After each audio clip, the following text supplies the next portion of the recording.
Sorry. I'm very excited. Your 2-day alarm. A 2-day alarm. I'm very excited. Oh, speaking of that, I got to go change loads and laundry. Right. Maggie just sent her regrets. She's not going to be able to join today. Okay.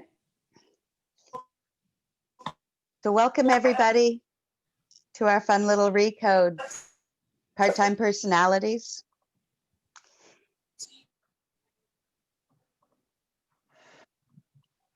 I'm gonna let Somebody's on it, I guess. in.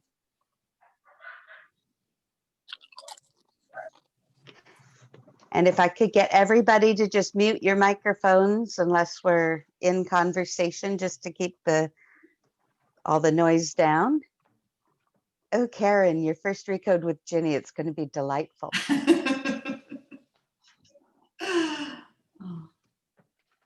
All right, Ginny.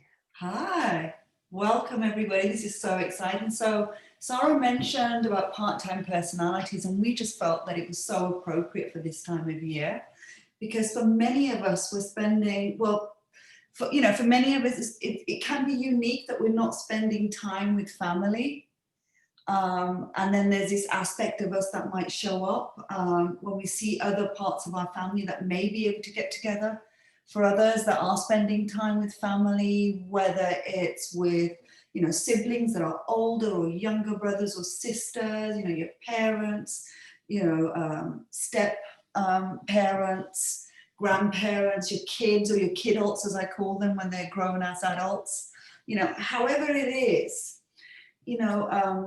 however you've been spending time with people this year, it can be quite intense, and there's a lot of heightened emotions that can really, really show up. And those heightened emotions, especially, in that active experience, it just may trigger a part-time personality. And a part-time personality is something that's been created to actually at some point to keep you safe. It was created to keep you safe in a particular situation, but may not serve you any longer. But it tries to show up to protect you and to navigate those relationships successfully, because yeah. when you are, when you're young and you're learning how to get along with your siblings, what works. But then you have to change your hat because you're in contact with your friends over the holidays, and now you know what works with them. And then your parents give you a call, or, there's other family members, there's work colleagues, there's all of these different people, and you're just constantly changing hats through the holidays, especially with all of the increase in contact. Yeah, So, and the holidays sort of, it creates a perfect, what I call the cocktail of events that just trigger these part-time persons. It's almost like this, it's been lying dormant for the whole of the year, and for longer if you haven't been, interacting with, these particular people. But just at that moment, something happens and it just triggers it. And I often see an example of this with, a lot of older professional people I know, and I know them as friends, and we socialize and we get on really, really well. And then there's been times when I've sort of gone into sort of family situations with them. So, and then when I see them with their siblings, and these could be high profile professionals, partners in law firm versus, a high flying business owner. And you see them in that environment, and just for that one moment, something is said, something is done. And it's almost like they've been reduced to their childhood sort of rivalry. And it's just that just sort of shows up, and you just, and I've sat back and I thought, wow, that, and now I understand it to be the part-time personality. And I see this with certain members in my family where, they're all in their 40s, they're in their 50s. But the moment they engage with certain cousins or, people in their family, it's almost like they're two again, and they're like, you did that. You're knocking each other and say, leave that alone, go and get that. Or, it's just the language changes, the way the body stands, it just changes completely. And I think a lot of the time people are not even aware this is happening. it's just so natural for them to fall into that. And it's almost, I mean, many of us may come across that as observers rather than feel that we're participants. But you know, as I said, this is a really, really particular time of the year. And as we come up to the new year, it's going to show up as well, how we feel about certain situations and certain environments.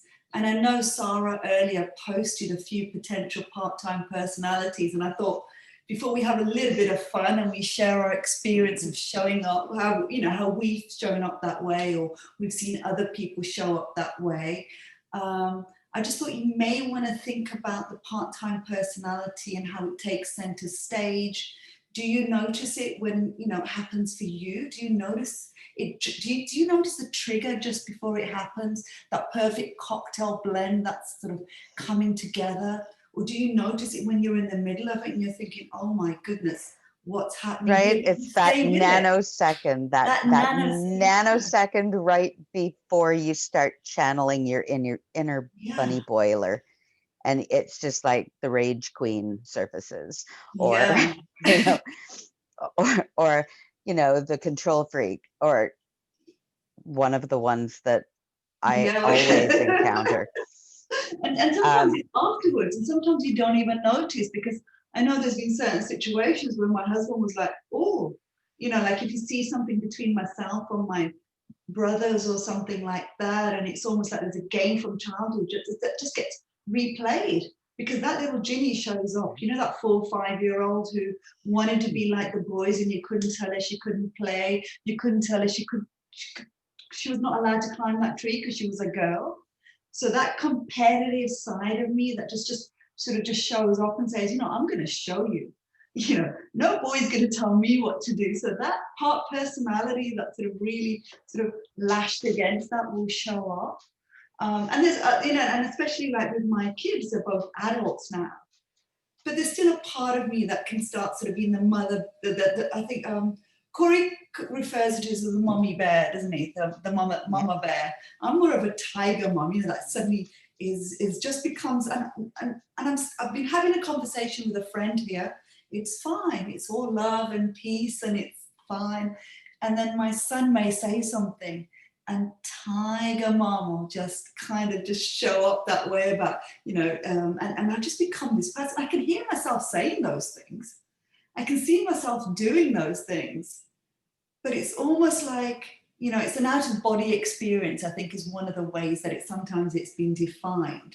You know, it's a real out-of-body experience, and I can see myself, and I just don't know how to stop. I don't know how to sway the conversation. I don't know how to step into these other personalities that just serve me. So I kind of just stay with that conversation, you know, until it ends. And I can see my son's face just changing and changing and changing. And I caught myself actually doing that on Christmas Day, because my eldest son couldn't join us. So he was on the laptop through Zoom.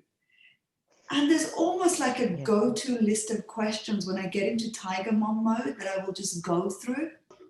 And it's not my intention to do that, but I just find myself falling into that. And so, you hear people talking like that comes up in conversation. It's like, oh, I've got to channel my inner, you know, business person, or I've got to channel my inner clean freak or control freak or whatever. And then you'll hear people say, I don't know what came over me. Or people will be talking. It's like, who even are you here? Like, why are you acting that way? And it's all evidence of these part-time personalities that have different sets of priorities and different values. And so in a particular circumstance, your value set and your priorities change depending on who you're with and what kind of circumstance you're finding yourself in, so that when the dynamic changes and you're flipping back and forth, you just end up feeling a little crazy, you know, trying to sort it out. But it is, and sometimes it's just, you know, it could just be something small in terms of, you know, you might become softer with some people, you know, you might become more childlike. or sometimes your voice may just change, you but become a bit more hesitant and squeaky. Or you turn into customer service mode. Yes. Or work mode, or mom mode, or you or tense up, whatever. or sometimes you just grow yourself bigger. It's kind of like, and you just really go into this other persona. And sometimes this can be useful and sometimes it's not useful. And I think it's just really being aware of how you show up in those circumstances and how you might be perceived and how you actually want to be. In that given moment, how do you actually want to be? I think we can have a little bit of fun now. So let's just go through some of the ones that Sarah mentioned earlier. And I think the first one was the inner rebel. And I loved this one because I could so identify with it. I mean, and it's just like, you don't want to fit in. So, so sometimes this part-time personality, it just knows it's the part that shows up that just doesn't want to fit in, and it doesn't want to do what's asked of it. And it may even start before you get there, because you know that you're going to enter, you're going to either, whether it's your parents' home or whether it's friends or it's siblings, it's not a situation that you want to be in. So this other aspect of you takes up and it's going to make a statement. And the statement it's going to really make is it doesn't want to be there. So you may have it may be something simple as a dress code, okay? There may be a dress code where somebody's been told, oh, put in your party, nice, that stuff. And you may decide that this part personality of yours is like, I'm not going to let them control what I want them to do. And I'm going to, I'm not going to have them sort of let me know, I'll dress how I like. And you put on something casual. Or it may be the other way around where everybody's like coming casual and you're going to dress up and you say, I'm going to show them, how it's done. That's so funny that you say that one, Ginny, because my mother was just telling a story over Christmas dinner about her Christmas when my father decided to take a job in the Philippines. And so he moved my mother, and there were 4 of us under the age of 4. And so she had 4 babies to take to the Philippines, and she did not want to be there. It was not Christmassy. There was no Christmas anything that she was familiar with. And she was asked to go to a company Christmas party. And it was 1971. And she put on her very shortest hot pants and some high-heeled shoes and a long coat. And she walked in there completely inappropriately dressed with like daggers for eyes. And she was like just daring anyone to say anything. She said, oh my God, I don't know what was the matter with me. I was such a bitch. We're coming to her later. We're coming to her next, actually. That's it. She was like, I want nothing to do with your version of Christmas. I want nothing to do with any of this. And if you make me go, I dare you to challenge me to change my outfit, And yeah, total rebel, like not willing to engage and not wanting to be a part of it at all. Yeah, it's kind of like, the toddler with the tantrum. I'm not going to do this. And if you're going to make me, I'm going to really embarrass you in that situation. Yeah. And the other aspect of is that if it was a group of friends and you really loved your friends in that situation, and they were organizing the same event, and they said to, we're going to get all dressed up, or this is it, you would accommodate that so readily, because it's just a different interaction with those people. And they just create a different way of the way that you want to feel about that, So now we're going to come to the next category. I don't know who can identify with this. It's the resting bitch. But for me, I affectionately call her my bunny boiler. I think anyone who knows me knows about me and my bunny boiler. And for me, I've loved her. I've loved her for so long. And I think for me, she was the one that was my powerhouse growing up. She's the one that kept me safe. She's the one that's allowed me to create what I have. She was the one that didn't put up with any nonsense. You could not tell her what to do, what to say. You don't even come in front. So the quality, she's very hyper vigilant. So she can observe everyone and everything. She notices everyone and everything, and she's ready to respond before somebody even says something, because she's so aware of how she might be perceived. Do you She'll, ever notice that that version is usually on a leash and usually is called upon on purpose? That one almost never pops up like that. What self is it, Karen? Well, Jenny calls it her inner bunny boiler.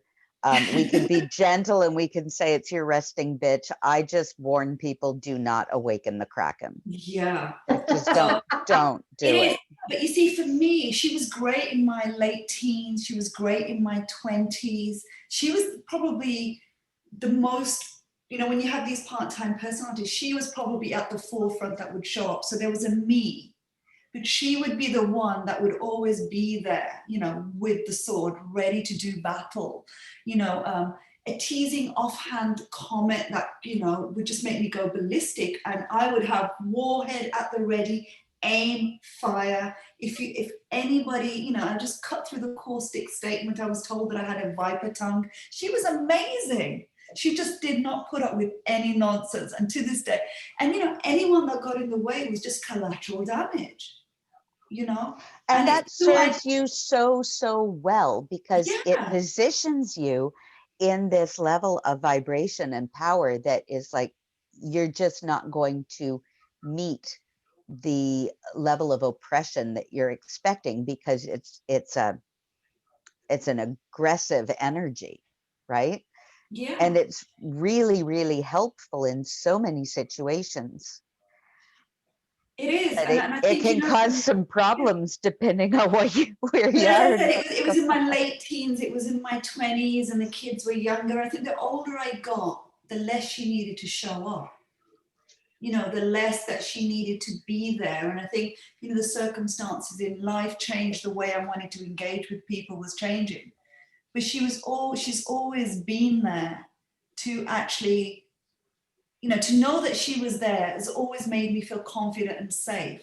I've never, you know, I just know that if a certain situation arises, there's no one and nothing that can take me down, because she's there. She's drilled, she's ready, she's prepped. But I think, you know, I think, you know, Sarah, you remember this situation where the older I got, I just felt I didn't need to draw on her that often. There were less situations where, because I became more and more in control of my environment and who I spent time with, how I spent time. So there wasn't really the situation where, you know, those triggers would make her show up. They wouldn't, you know. So I just found that I moved her. So if you can think of me, I was living, you know, if you look in a site in my, you know, I'm in a big mansion, and I've moved her to the West Wing, and she's got a nice little comfortable room, and she can wander through the corridors, you know. No, So I she put her was there. not in a But West then what Wing. happened was, she was in the West Wing. She had, but then what happened over the years? She started moving to the next floor down, and then because other parts were taking, you know, you know, they were moving around, but she started going lower and lower. She started exploring the basement. She wasn't needed, because even when there were times that she would have shown up, I was so aware of how I wanted to handle a situation. And that's why I said sometimes with part-time personalities, there's an awareness. You can almost recognize it a nanosecond before it happens. So I learned to shut it down, but I didn't. And so she ended up in the dungeon, I think. How did you describe it, Sarah? I found her in a dull, dank, dark dungeon at the back, in a cage, in chains, shackled and locked up, like never to see the light of day. And it's like, oh no, she's fine down there. She's fine. It's like, maybe we should let her out. Oh, I don't know about that. But okay, on that point, and I Yeah, mean, there are so many yeah, different aspects and facets of our personalities, but maybe a good time to introduce the word integrity. So integrity, one of the definitions of that word is to be whole.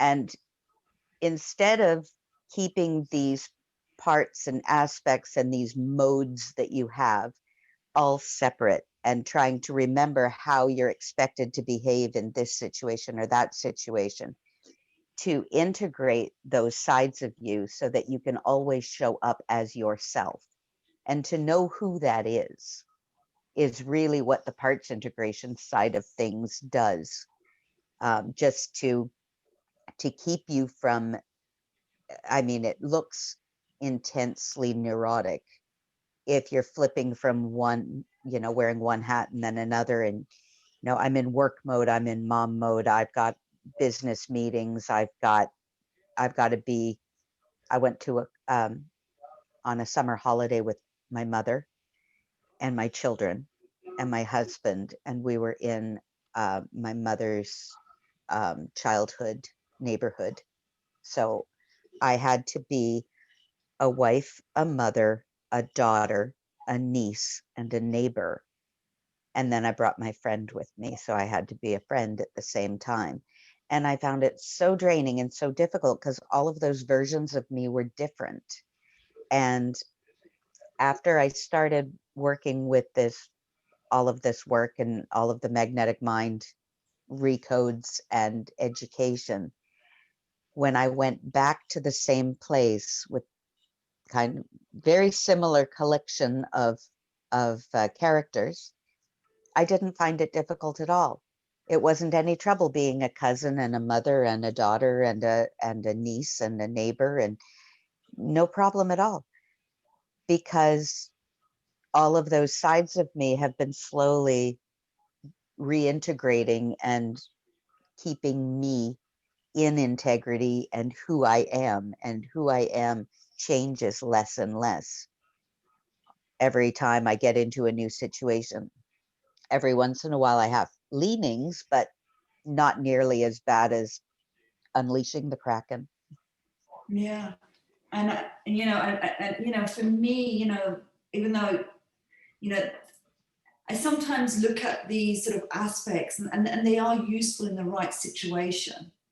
And I think that's where the awareness is, you know, and it's just about being able to navigate all of that, and you know, just understanding how that might be. So I don't know if any of you sort of relate to having an inner diva, you know, how that might show up for you.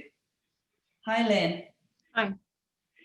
What you're talking about, I had an experience sort of on Christmas Day. I was around some people that I felt like I was having PTSD symptoms, and I had to leave the apartment and walk around the building because I was afraid I would say something when it probably wasn't the right time for me, or the right place, or the right position for me to say something. Even though I was aware that something was disturbing my energy field, I guess, my peace, I had to leave, or that bitch was gonna show up.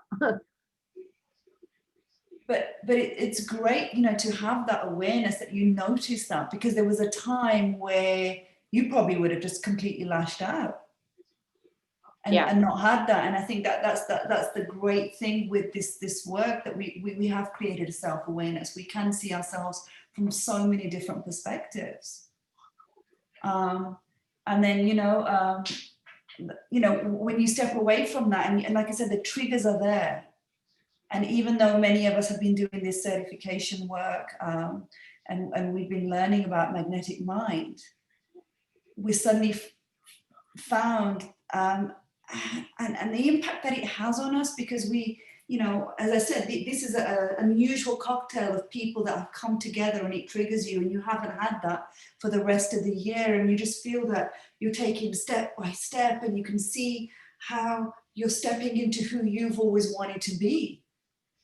And then to have a moment like that, and to sort of recognize that possibility of having that part of you still be there and show up, it can be quite overwhelming to deal with, you know. But the, you know, the awareness to notice it that nanosecond beforehand, That's Oh, where I it starts. sat with it for a minute. I mean, I was Wow. in it for a while. I was there for a while. I could feel somebody else's anger and negative energy. It was like the whole time it was a laser beam on me. It was that intense.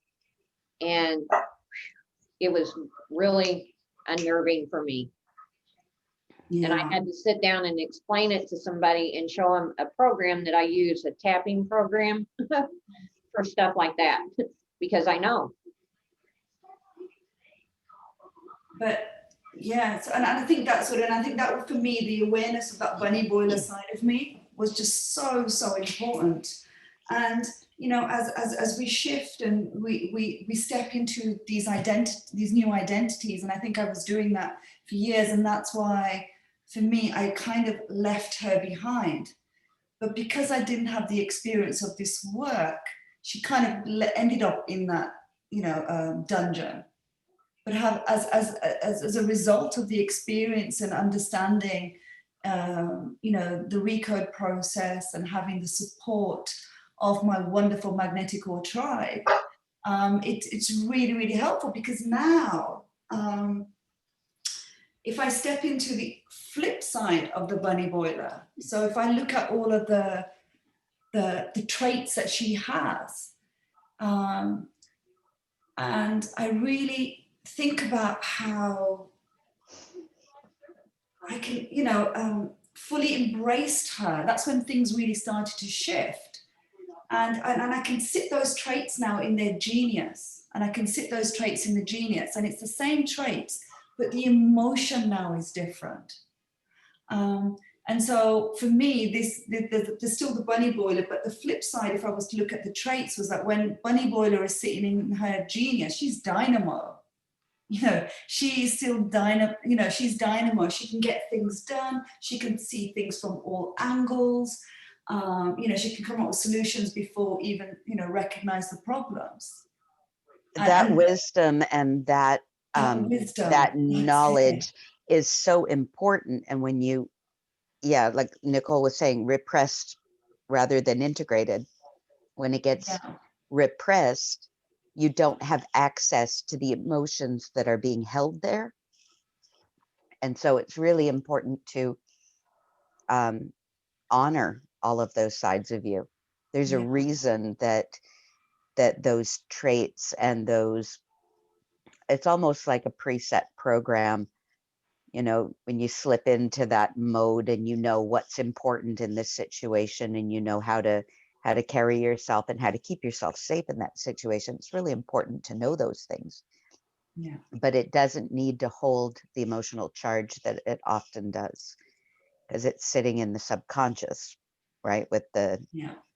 part or the aspect in the subconscious. Subconscious communicates with feelings. And so then you end up with these, you know, you can talk about events that are triggering emotion, but part-time personalities hold all kinds of emotion. And you can go into like the pity party promoter, right? I mean, you can go and we can talk about like the control freaks and the bunny boilers and the krakens all day long, but on the other side of it, you've got, you know, the crybaby and the pity party host, and, you know, poor me, and looking for all of the proof of why they even exist. So that is, I've noticed that about so many of these really dominant, like the protector controller that Chris likes to refer to.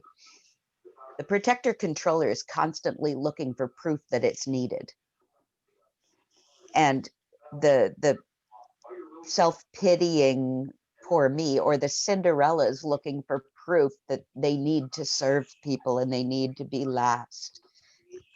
You know, that you've got the one that comes to mind is, you ever meet somebody who just turns into like the greatest showman when they get into particular situations? Yes. And they just turn into this gregarious, like fun-loving, wonderful, putting on a show. And you're like, who, what? That's not. And I know, God love him, I love my dad, but he does that whenever there's somebody who's outside of the family joining us for dinner. He turns into this larger than life, you know, really, he sets himself up as this marvelous host and this very gregarious personality. And he's not like that one-on-one, but he's like that when he's out to impress. And he doesn't notice he does it. And it used to make me frustrated because I would, you know, I would look at it and I would find that to be kind of false in honesty. You know, you look at people and you you may find yourself being a little judgmental. It's like, oh, you're being so fake. Why do you get like that around those people? And comments like that. But really, it served them well. They learned how to do it. That's their mode. That's their preset instruction for a situation like that. And to have a little understanding and compassion for that and just recognize it for what it is will really shift the energy. Yeah. So shall we step into a recode, Sarah? Oh, let's step into a recode, Ginny. Yay. Well, let's do a little unpack since we've woken all of these lovely part-time aspects of ourselves up. It's party time.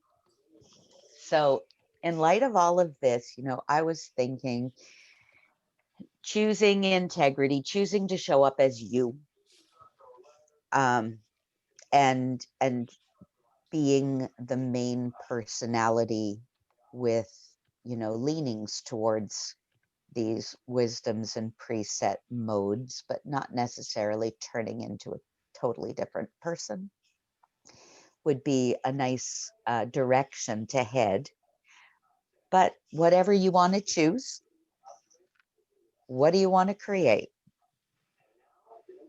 What would you love?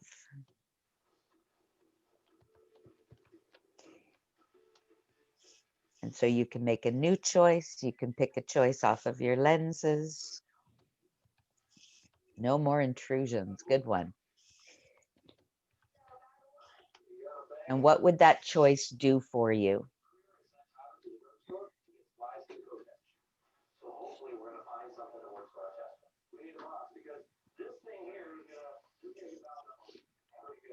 And sit in that for a minute. And how would that feel if you had it now? So just choose to have it. Choose that it's done. And feel how that feels.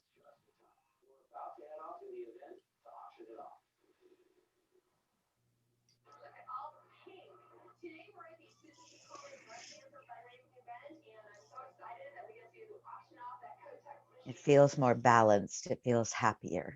It feels safe. Feels in control.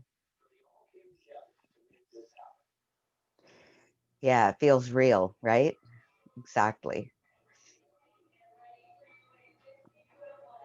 So now, in relation to that, where are you at now? What's it like now? And how does it feel to know that you're letting yourself sit in this reality when it's not at all what you want? You've got your choice sitting in front of you. Hopefully you wrote it down. If that's what you want, what are you doing where you're at?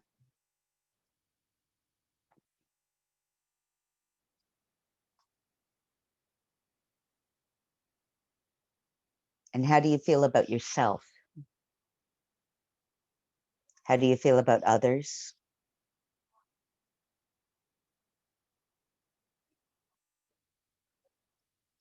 How do you feel about the world? And what would someone have to believe to let themselves sit in that space and not have what you want.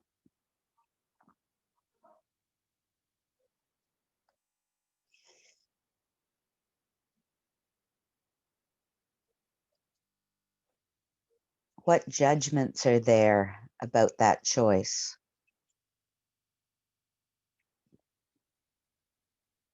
What would others say? Why does it matter?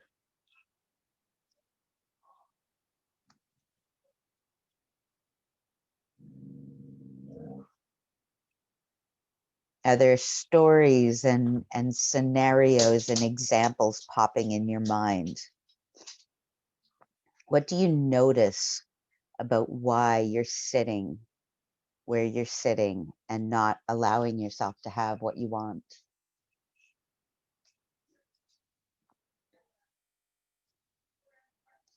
What beliefs are there?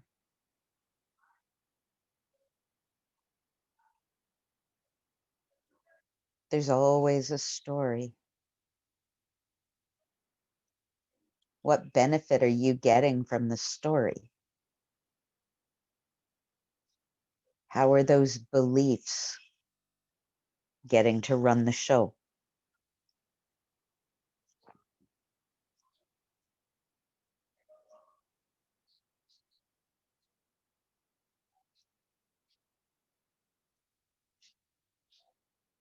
Do you have faith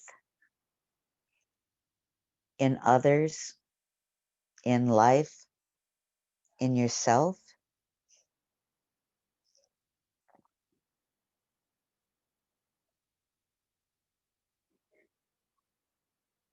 What would it really be like to have that?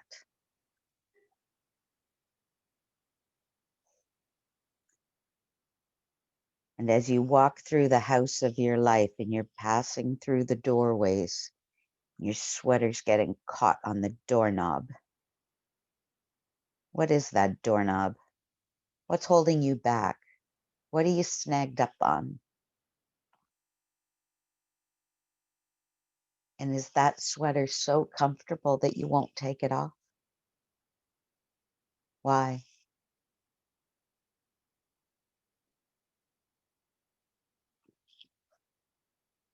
Who's holding you back? Who's got you by the ankles?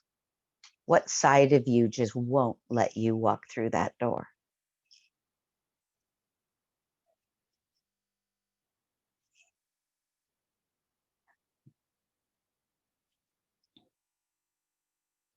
And now if everybody wants to sit back,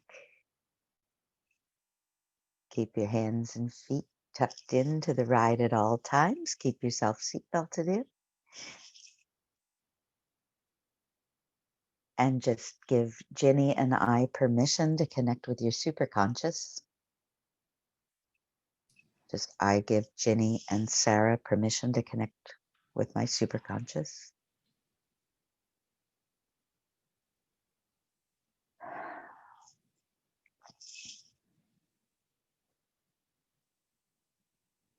Superconscious, are you there? Wow, what a lot of part-time personalities. It's like a rave. Superconscious, do you see the true choice? And what is the priority?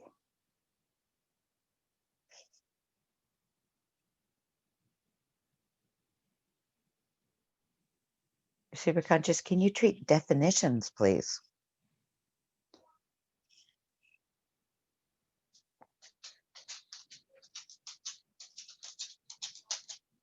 Treat the definitions around I am.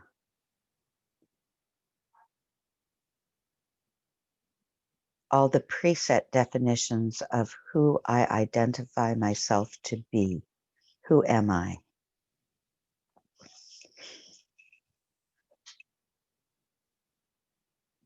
Do a full recode and a massive change history and everything. Thank you.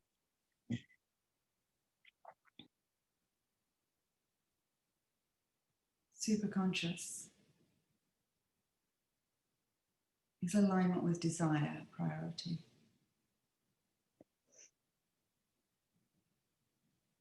Please tag and treat everything that pops up with these sentences. I deserve this. I commit to this. I trust in this choice, this end result.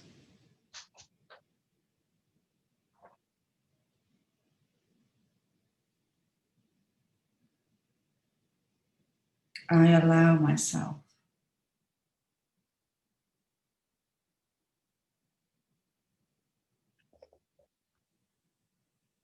I allow myself to experience joy in its fullness.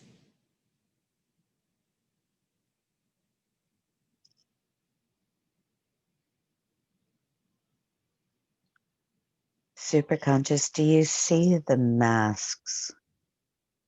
All of the masks lined up on the wall. Do you see the masks on everyone's faces?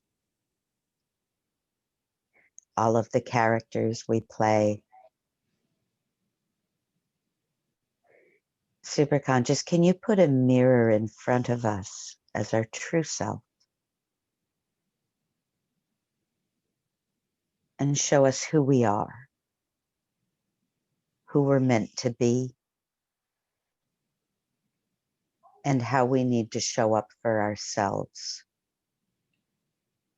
Superconscious, just take the masks and put them in a pile and light them up.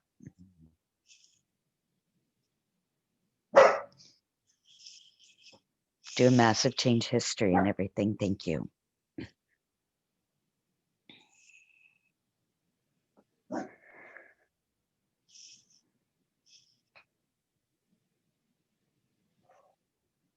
And Superconscious, do all parts and aspects understand the treatment process?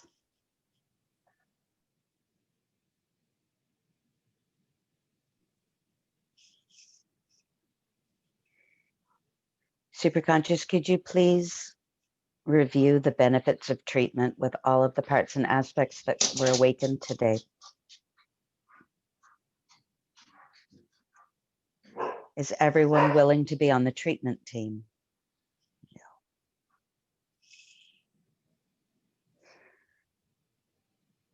And Superconscious, I'd like you to invite all of the parts and aspects to the round table of the main personality. Welcome them in.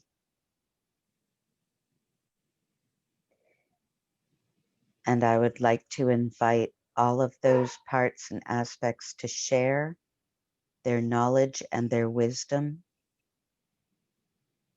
with everyone at the table, so that it's shared wisdom and common knowledge within the main personality, easily accessible, no longer repressed, no longer locked away, and no longer ignored. Superconscious, is everyone willing to take a seat at the table?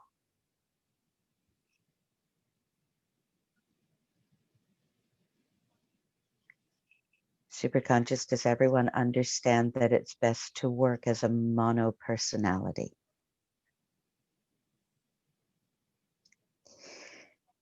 Superconscious, could you please go around the table and invite anyone who feels they know best in certain circumstances, invite them to lead, but not take over.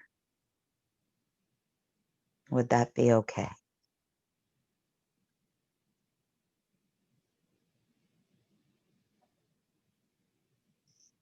Superconscious, are there any further objections to integrating as a whole?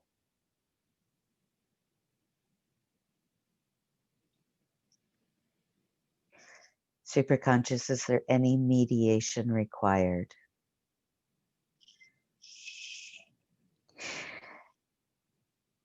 Superconscious, could you set up the courtroom? We're going to have a little mediation talk with those parts. Any parts in conflict with each other, priorities not matching up, values not matching up. Can everyone please understand that the goal here is to live a life we love in our true nature and purpose, with health and vitality,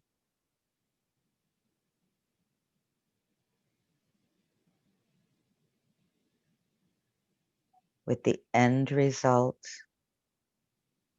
of fulfillment and more satisfaction and less pain. Can everyone in this mediation room, and everyone understand that we all have the same goal?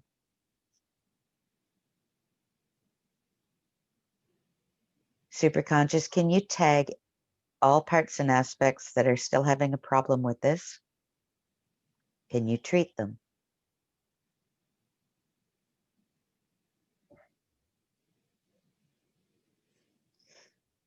Superconscious, please treat in the perfect order, in the perfect way, and do a massive change history and everything. Thank you.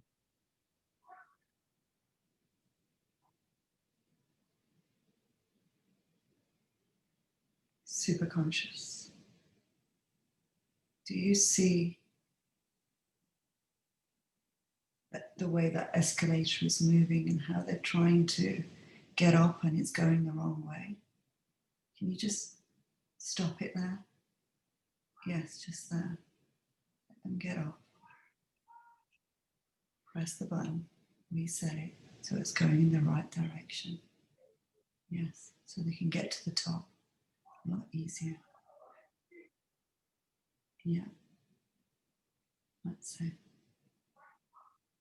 Let them continue and climb up quickly and get to where they need to. And do a massive change history.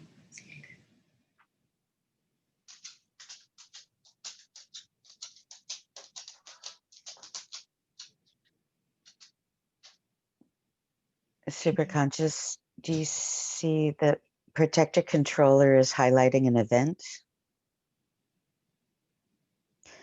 Can we all pay that event a visit, please? Just over the top of the event, down the timeline, just pause there. Anyone who needs to collect any wisdom they left behind, please do that now. The door is closing on that event. That is getting packaged up.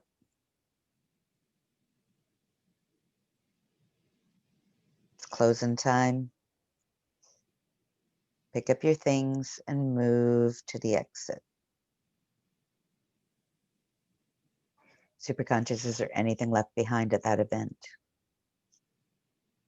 Superconscious, please turn off the alarm to that event.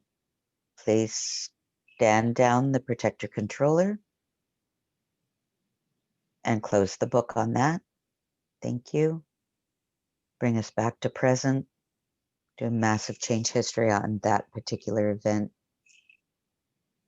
Anything that it is left attached to can be unhooked, and that will be left behind. Bring the wisdom forward. Drop it into the timeline where anyone needs it.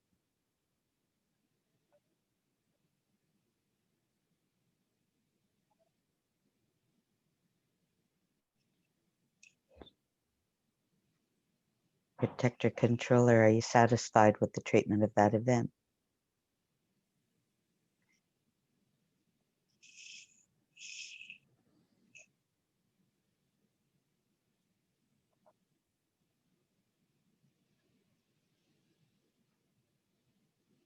Superconscious. Do you see that beautiful field of flowers, all growing love and joy? Can you? Yes. Just gather them and just hand them out to everybody. Allow them to embrace the love and joy.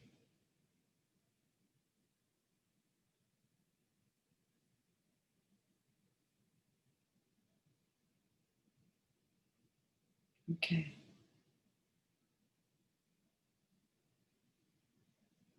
So if there's anything there that's still left, that's not serving anyone,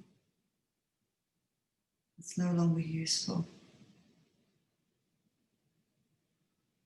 put it into put it into the trash bags. Let's fill them up.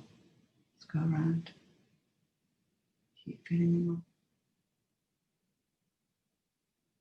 What doesn't serve anyone anymore? Yeah. Just leave it on the roadside. It's being collected and taken away. Do a massive change history and all that's needed. Go with love and light.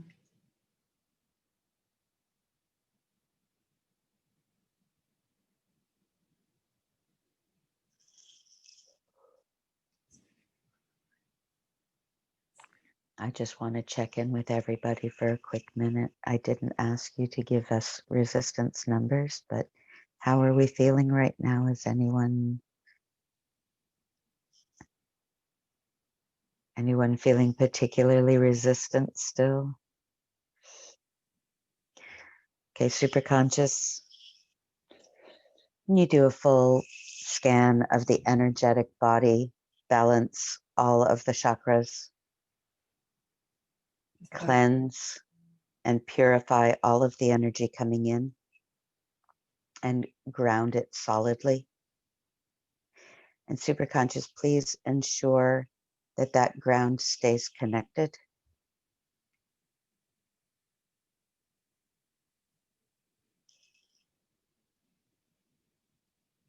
And Superconscious, I'd like you to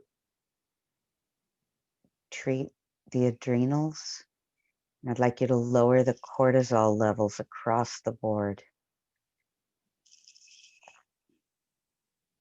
Increase the oxytocin.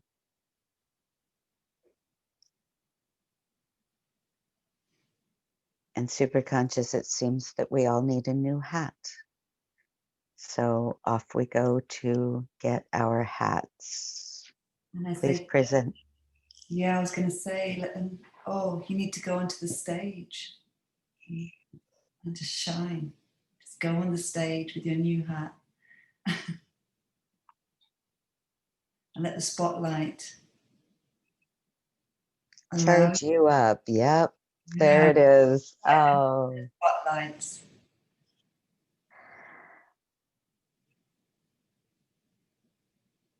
Stand in your glory and show yourself for who you are. Stay in your power. Stay grounded.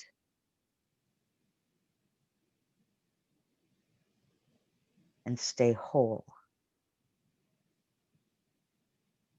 Superconscious, can you tag all of that as a baseline, please, and do a massive change history and everything else? Thank you.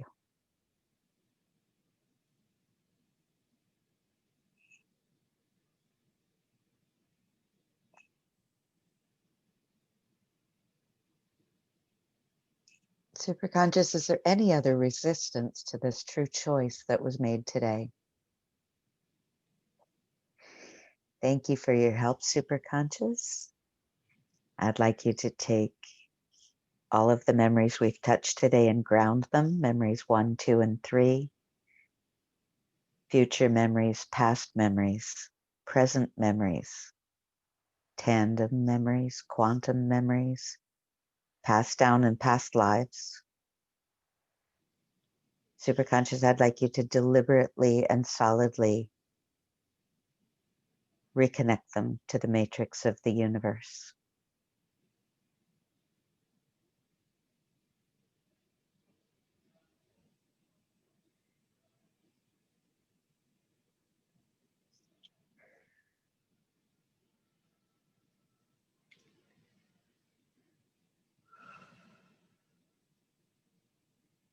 Everybody can take 3 deep breaths, one for the body, one for the mind, and one for the soul. And when you're ready, come on back and tell us how you're doing.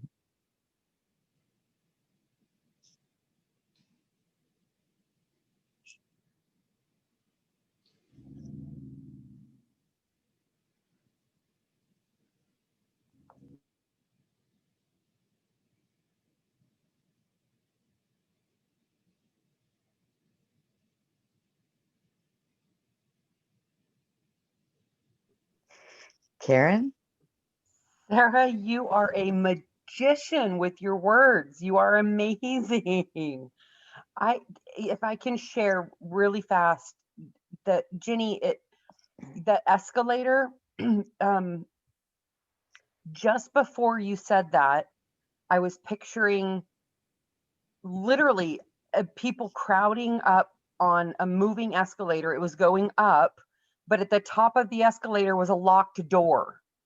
And I was about halfway up and I started feeling like, does anybody see this? Like, we can't go, and the second I kind of started to, I was like, hello, you guys, you're not seeing this. And then all of a sudden Ginny said that about the escalator. And then Sarah said, protector controller, we got you, you can stand down. And I can't even describe the relief I felt that you saw her. And I was like, okay, I'm going to just relax and you guys got this then. Like, thank you, God. It was so cool. I love that. You're like, does anybody see this? She's like, yep, I see it. We're good. Absolutely amazing that it was, I love coincidences when you say stuff like that. It's like, wait, how did she just see that? It was in my head. It's so cool. But it was in the field, Karen. Yeah. And I didn't And have to do anything about it. I didn't even have to know what to do about it. It just was okay. I was so relieved. Awesome. And how's everyone else doing? Nicole? It was I'm typing. I can speak quicker than I can type always. It was so beautiful again. It was really funny. Like, that was awesome what Karen just said. And then the courtroom, I totally got protector control going, because I studied law and I used to be an actor, so all of what we've talked about, and it really resonates. But it was really funny because I got the protector control going, right, okay, that's agreeable, yes, we concede, like, almost like agreeing. It was really funny. And then a big event, actually, that I'd had heaps of balls and faith, and then it all went, it couldn't have gone any worse. And yeah, that was huge, like the event.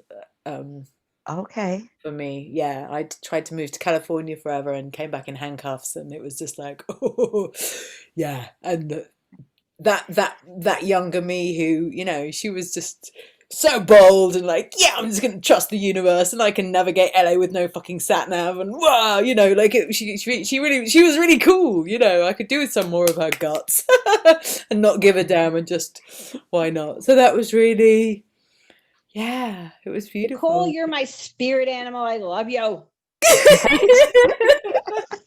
I don't know whether to woof or meow or what. That is awesome.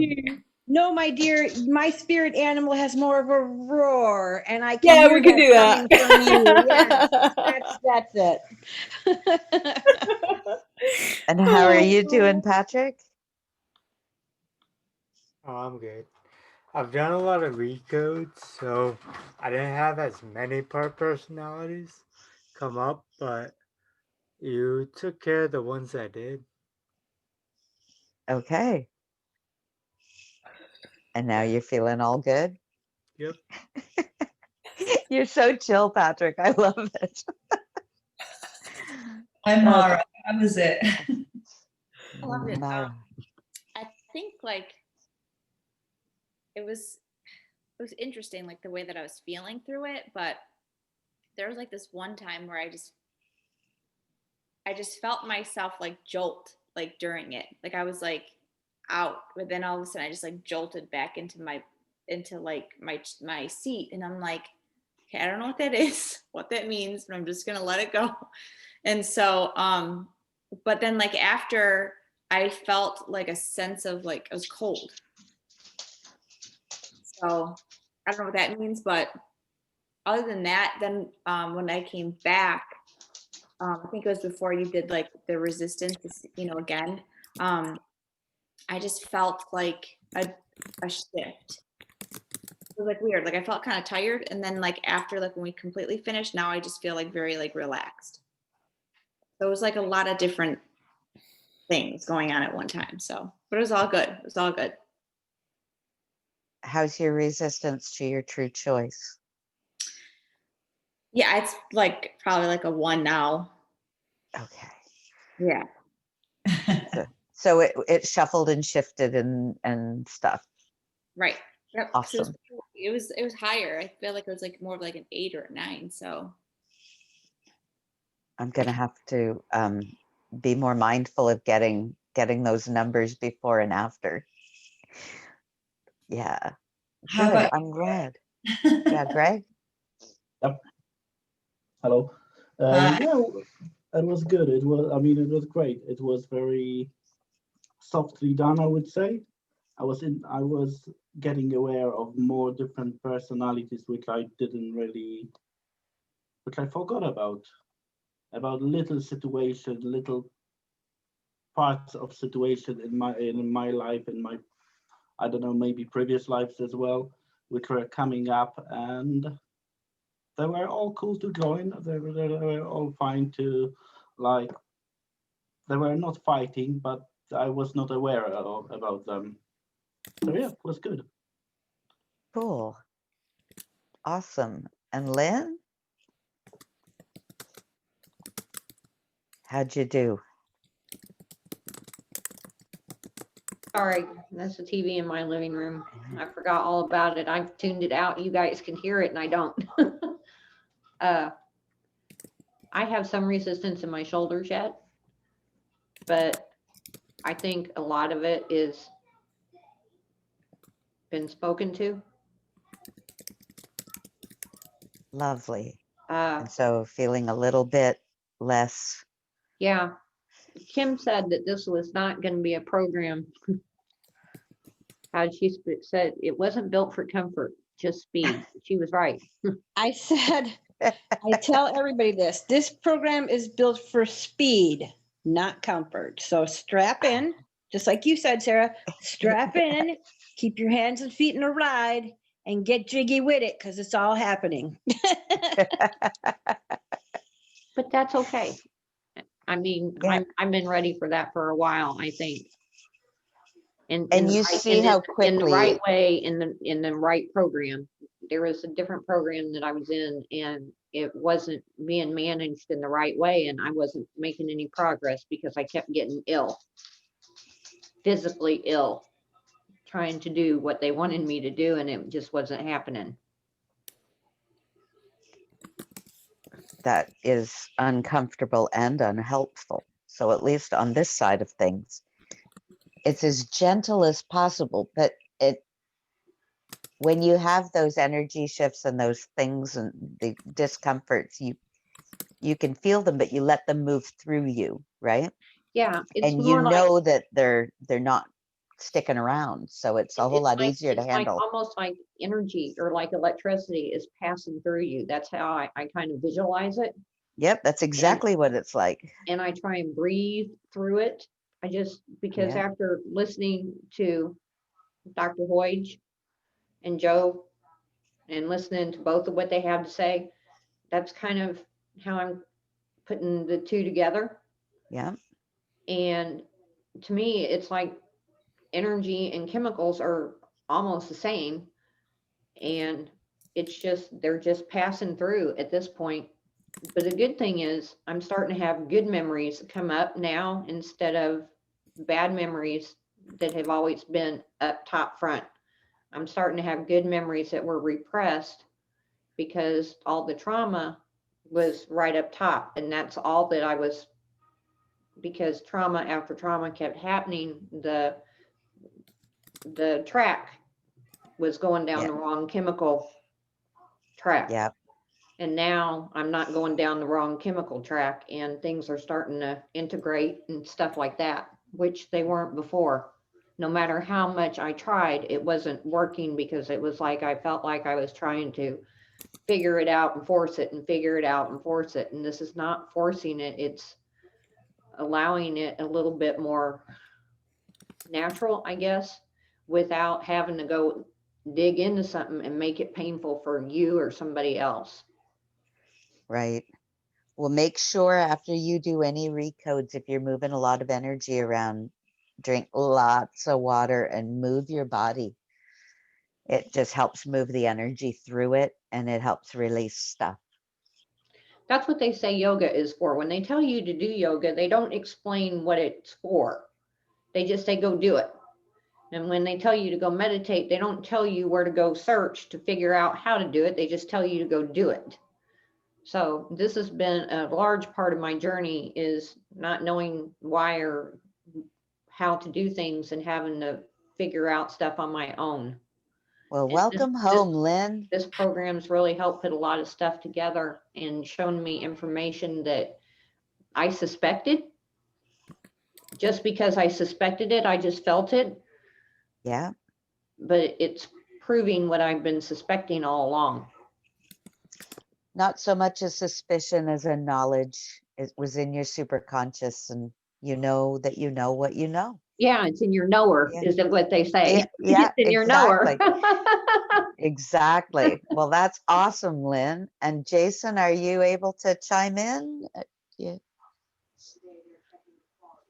Yeah, no worries. Yeah, people have woken up on the other side of me, so that's all cool. Ah, Yeah, it was a funny session from point of view of like, I was with you guys for most of the ride, at least half the ride.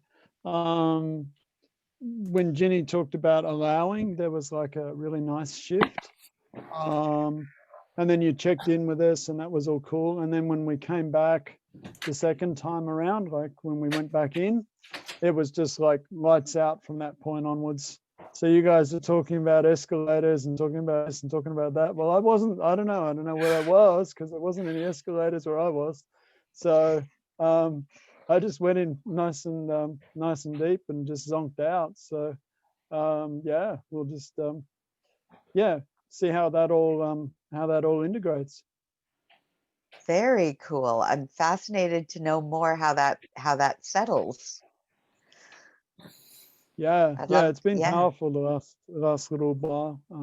Did a really powerful recode the other day with someone. So yeah, it's just all you know, the conscious mind just needs to take a little holiday and just let the work do its work. So yeah, that's all good. Well, when you zonked out, we had you on stage standing in a spotlight, reconnecting your energetic body and telling your protector controller to stand down and changing directions on escalators. We were busy. That's interesting. Cool. All right. Well, I'll just hand over control and yeah, trust you guys to not embarrass me like the hypnotist on stage, you know, that I'm not like squawking like a chicken. So awesome. Thanks, Jason. And Jazz, how are you doing? This was really nice. Thank you, Ginny and Sarah and everyone. It was a really interesting experience. I'm just surprised at how I feel like cold even now, still the chills. But I love all the tips and the suggestions, and I'm going to incorporate them and make some huge shifts. And yeah, I'm looking forward to that. But I still have resistance, but I'm going to push that to the back. And I think it might be the protector control. And I love all the information and wisdom, and thank you so much for this. I'm so glad you were able to join us today. We're doing one a day up until New Year's Eve. So I was so grateful for this. I was like, oh, thank you, universe. The universe keeps aligning, and I'm so grateful for all these little, and I'm like, thank you. Wonderful. Well, everybody, thank you so much for joining us. And I'm going to turn off our recording and we can hang out a little bit.